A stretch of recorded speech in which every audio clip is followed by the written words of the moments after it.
आंबा जरी फळांचा राजा असला तरी कैरी आणि कैरीचे पदार्थ उन्हाळ्यात खायचं सुख काही वेगळंच असतं। बाहेर उन्हाळ्याचा दाह चालू झाला की कैऱ्या यायला सुरुवात होते। उन्हाळा चालू झाला की मन आपोआप थंडगार कोल्ड्रिंककडे, थंड पेयांकडे आकर्षित केलं जातं। पण कैरीचं पन्ह जोपर्यंत घरात बनत नाही तोपर्यंत उन्हाळा आल्यासारखं वाटत नाही। मला तरी वाटत नाही। कैऱ्या चालू होऊन बरेच दिवस झाले, रोज करीन म्हणते, पण कैरीचं पन्ह काही बनवणं झालं नाही। पण आज ठरवलं होतं की ताज्या ताज्या मस्त मला कैऱ्या मिळाल्या होत्या, अगदी घरच्या झाडाच्या तोडलेल्या, त्यामुळे कैरीचं पन्ह तर याचं बनणारच। अर्धा किलोच्या वर जवळजवळ या कैऱ्या आहेत। स्वच्छ धुवून मी कुकरमध्ये घातलेले आहेत। थोडंसं पाणी घालायचं आणि कुकरची एक शिट्टी काढून घ्यायची। माझं लक्ष दुसऱ्या कामात होतं, त्यामुळे कुकरच्या माझ्या 2 ते 3 शिट्ट्या निघल्या आणि थोड्याशा कैऱ्या माझ्या जास्त शिजल्या। जास्त जरी कैऱ्या या प्रकारे तुमच्या शिजल्या तरी काहीच हरकत नाही। यामधल्या कैऱ्या बाजूला काढायच्या, त्याचा गर या प्रकारे चमच्याच्या साहाय्याने व्यवस्थित काढून घ्यायच्या। कैरीच्या साली व कोय बाजूला काढून ठेवायची। कुकर मधून कैऱ्या काढल्यानंतर थोड्याशा थंड होऊ द्यायच्या आणि त्यानंतरच याचा गर काढायचा। शक्यतो पन्ह बनवण्यासाठी साकी आलेल्या म्हणजेच कोय बनलेल्या कैऱ्या वापरायच्या, म्हणजे आपल्या पन्ह्याला कडवटपणा येत नाही।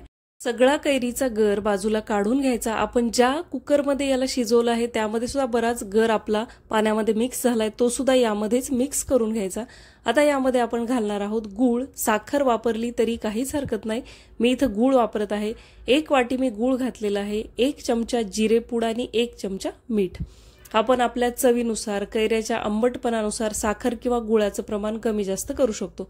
माझे 1 कैरी केशर आंब्याची व बाकीच्या कैऱ्या कलमी आंब्याच्या होत्या, गोड होत्या, त्यामुळे मी अगदी 1 कपच गूळ वापरलेला आहे। तुम्ही हवं तर आंबट कैऱ्या असतील तर जास्त गूळ किंवा साखर सुद्धा वापरू शकता। साखरेने याचा रंग खूप छान येतो, गुळाने थोडासा काळपट रंग येतो, पण चवीला छान लागतं। आता मी इथं हँड मिक्सी फिरवलेली आहे। हँड मिक्सी जर तुमच्याकडे नसेल तर हे मिश्रण मिक्सरच्या भांड्यामध्ये टाकून मस्तपैकी मिश्रण बनवून घ्यायचं, काहीच हरकत नाही। पण जर हँड मिक्सी असेल तर तीच फिरवायची, फिरवायला खूप सोपी जाते। मिश्रण मस्त एकजीव झालेलं आहे, तुम्ही बघू शकता। आता यामध्ये थोडीशी चटपटीत चव आणण्यासाठी मी घातलेले आहेत चिली फ्लेक्स। जिऱ्याची पूड जी मी घातली होती ती भाजलेल्या जिऱ्याची पूड होती आणि सैंधव मीठ मी इथं वापरलं होतं।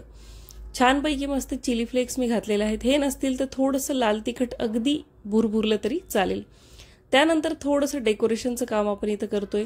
जसं खायला छान लागलं पाहिजे तसं डोळ्यांना सुद्धा सुंदर दिसलं पाहिजे, त्यासाठी ग्लास डेकोरेट करण्यासाठी मी 1 चमचा साखर आणि 1 चमचा लाल तिखट घेतलेला आहे। ग्लासाच्या कडेला या प्रकारे मस्त लिंबू लावून घ्यायचं आणि हा काचेचा ग्लास आपल्या साखर आणि लाल तिखटाच्या मिश्रणामध्ये बुडवून घ्यायचा। या प्रकारे तुम्ही बघू शकता, यामुळे अगदी सुंदर ग्लास बनून तयार होतो। तुम्हाला जर हे करायचं नसेल तर स्किप सुद्धा तुम्ही करू शकता। मस्त आपला ग्लास डेकोरेट करून तयार आहे। यामध्ये घालायच्या बर्फाच्या वड्या आणि आपण तयार केलेलं पन्ह्याचं मिश्रण। हे पन्ह घट्ट आहे, त्यामुळे आपल्या गरजेनुसार आणि चवीनुसार आपण यामध्ये पाणी घालणार आहोत। सोडा घातला तरी काहीच हरकत नाही, मी इथं थोडासा सोडा वापरलेला आहे, प्लेन सोडा जो मिळतो तो। पाणी घातलं तरी काहीच हरकत नाही, सोडा घातला तर अगदी वेगळी चवीची मॉकटेलची चव तुम्हाला इथं मिळेल।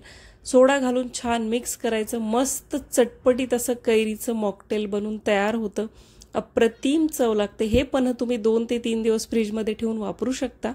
उन्हाळा आहे, मस्त ताजं तवानं गूळ घालून कैरीचं पन्ह तयार करून नक्की पहा। सोडा किंवा पाणी घाला, उन्हाळ्याचा दाह कमी करतं, शरीराला चांगलं असतं। व्हिडिओ आवडला तर एक लाईक नक्की करा। मी भेटते अशाच एका रेसिपी सोबत पुढच्या व्हिडिओमध्ये, तोपर्यंत बाय।